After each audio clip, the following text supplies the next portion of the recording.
Ƙabilanci da kuma tasirinsa a cikin siyasa. Ƙabilanci wata babbar matsala ce da ta daɗe tana hana ci gaba musamman a siyasa.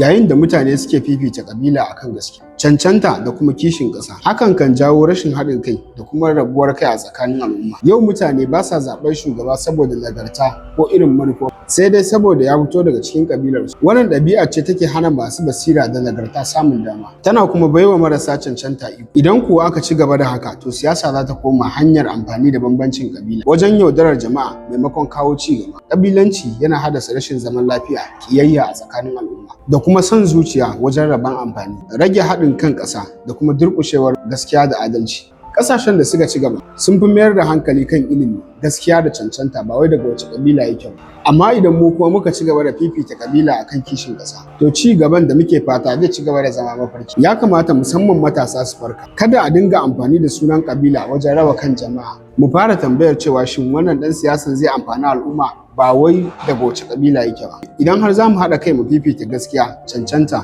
da kuma adalci, to siyasar mu za ta gyaru kuma ƙasa za ta samu ci gaba na gaskiya. Ƙabila ba matsala ba ce, amma amfani da ita wajen nuna bambanci shine matsala. Allah ya sa mu dace.